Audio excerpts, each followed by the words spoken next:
शेती करताना हवामान, कीड आणि रोग ही आव्हानं तर ठरलेलीच असतात. पण या सगळ्यावर एक साधा, सोपा उपाय असू शकतो, हे तुम्हाला माहिती आहे का? तो उपाय आहे क्रॉप कव्हर. आज आपण ह्याच आधुनिक ढालीबद्दल सगळं काही जाणून घेणार आहोत. पिकांना तीव्र हवामान आणि किडींपासून वाचवायचं कसं? हा प्रश्न तर प्रत्येक शेतकऱ्याला पडतोच, नाही का? चला, मग बघूया की एक साधं कापड ह्यात आपल्याला कशी मदत करू शकतं. तर आज आपण काय काय बघणार आहोत? आपण सुरुवात करणार आहोत हे कव्हर नक्की काय आहे हे समजून घेण्यापासून. त्यानंतर त्याचे वेगवेगळे प्रकार पाहू.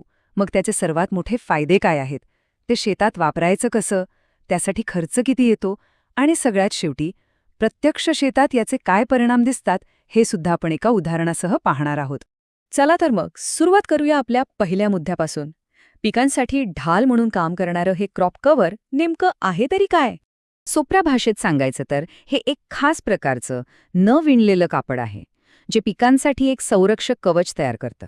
हे वेगवेगळ्या जाडीमध्ये येतं, ज्याला GSM म्हणतात, जसं की 17, 20 आणि 23 GSM. आणि यात एक खास गोष्ट असते, 3% UV स्टॅबिलायझर, जो या कापडाला कडक उन्हापासून वाचवतो आणि ते जास्त काळ टिकायला मदत करतो.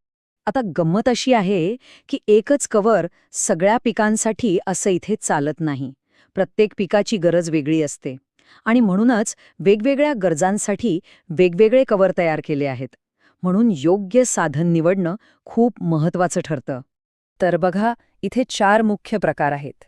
पहिला आहे क्रॉप कव्हर, जो भाजीपाल्याच्या मोठ्या वाफ्यांसाठी वापरला जातो. मग येतं फ्रूट कव्हर, जे डाळिंब आणि पेरूसारख्या एकेका फळाला जपण्यासाठी बनवलं आहे. त्यानंतर आहे प्लांट कव्हर, जे पपई किंवा केळीच्या लहान रोपांना कडक उन्हापासून वाचवतं. आणि शेवटी बंच कव्हर, जे खास केळीच्या घडांचं संरक्षण करण्यासाठी वापरलं जातं. अच्छा, प्रकार तर आपण बघितलेत, पण आता सगळ्यात महत्त्वाचा प्रश्न, हे वापरायचं का? याचा नक्की फायदा काय होतो? हे तंत्रज्ञान इतकं प्रभावी का मानलं जातं? चला पाहूया. याचा पहिला आणि सर्वात मोठा फायदा आहे तापमान नियंत्रण. विचार करा, कडाक्याच्या थंडीत जेव्हा बाहेर तापमान 15 डिग्री असतं, तेव्हा या कव्हरच्या आत पिकांना मिळते तब्बल 25 डिग्रीची ऊब. आणि याच्या उलट, कडक उन्हाळ्यात बाहेर 43 डिग्री तापमान असताना आतमध्ये ते 35 डिग्रीच्या आसपास राहतं. म्हणजे थंडी आणि ऊन दोन्हीपासून पिकांचं संरक्षण होतं. दुसरा फायदा म्हणजे किडींपासून थेट संरक्षण. हे कव्हर म्हणजे एक प्रकारची अभेद्य भिंतच आहे. फळमाशी, पक्षी आणि सगळ्यात महत्त्वाचं म्हणजे मावासारख्या विषाणू पसरवणाऱ्या किडींना ते पिकांपर्यंत पोहोचूच देत नाही. आणि याचा सरळ सरळ अर्थ काय? तर रासायनिक फवारण्यांवरचा खर्च वाचतो. आणि बघा, जेव्हा पिकांचं इतकं संरक्षण होतं, त्याचा थेट परिणाम दिसतो तो त्यांच्या गुणवत्तेवर. फळांवर उन्हामुळे डाग पडत नाहीत, त्यांचा नैसर्गिक रंग, आकार आणि चमक टिकून राहते. साहजिकच चांगल्या गुणवत्तेच्या मालाला बाजारात भावही चांगला मिळतो. ओके, फायदे तर कळले, पण आता ह्याच्या व्यावहारिक भागाकडे वळूया. म्हणजे शेतात हे कव्हर नक्की लावायचं कसं? याच्या 2 मुख्य पद्धती आहेत. एक आहे टनल पद्धत, ज्यात तारेच्या किंवा काठीच्या कमानी बनवून त्यावर कव्हर टाकलं जातं.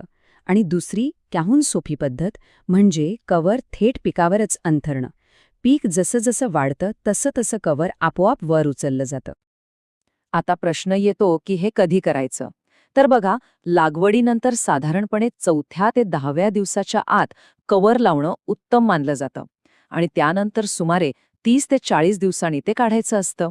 पण एक गोष्ट लक्षात ठेवणं खूप खूप महत्त्वाचं आहे. ही कव्हर पावसाळ्यात कधीही वापरू नका. याचं कारण असं की पावसाळ्यात कव्हरच्या आत ओलावा साचून बुरशीजन्य रोगांचा धोका वाढू शकतो.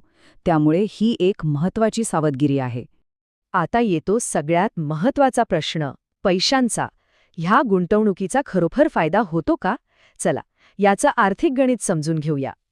तर बघा, एका एकरसाठी क्रॉप कव्हरचा सुरुवातीचा खर्च येतो अंदाजे 12 ते 15,000 रुपये. पण चांगली गोष्ट ही आहे की जर याची व्यवस्थित काळजी घेतली तर हेच कव्हर 2 ते 3 पिकांसाठी पुन्हा वापरता येतं. म्हणजेच प्रत्येक पिकामागचा खर्च खाली येतो फक्त 4 ते 5,000 रुपयांपर्यंत. आता विचार करा, हा खर्च साधारणपणे आपल्या फवारण्यांवर वाचणाऱ्या पैशांइतकाच आहे. म्हणजे खर्च एकाच पिकात वसूल होऊ शकतो. आकडे तर आपण पाहिले, पण प्रत्यक्ष शेतात काय घडतं? चला आता एका खऱ्या उदाहरणातून पाहूया की या तंत्रज्ञानाची ताकद काय आहे. एका शेतकऱ्यांनी अगदी बरोबर म्हटलंय, निकाल आपल्या समोर आहे. आता आपण बघणार आहोत एका कलिंगडाच्या शेतातील प्रत्यक्ष तुलना. आणि हा फरक बघा, सगळं काही अगदी आरशासारखं स्पष्ट आहे. एकीकडे जिथे क्रॉप कव्हर वापरलंय तिथे कलिंगडाचे वेल एकदम निरोगी, हिरवेगार आणि जोमदार वाढले आहेत. आणि दुसरीकडे कव्हर शिवाय वेलींची वाढ खुंटलेली दिसतेय, पानं पिवळी पडली आहेत आणि किडींनी हल्ला केलेला तर स्पष्टच दिसतोय. म्हणजे फरक अगदी डोळ्यासमोर आहे. चला तर थोडक्यात सगळं पुन्हा एकदा लक्षात घेऊया.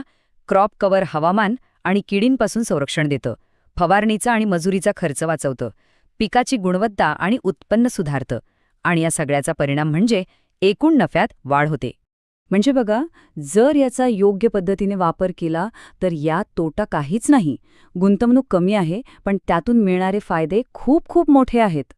तर मग आता विचार करण्यासारखी गोष्ट ही आहे की हे एक साधं कापड आपल्या शेतीमध्ये सुरक्षा आणि नफ्याचा एक नवीन अध्याय सुरू करू शकतं का?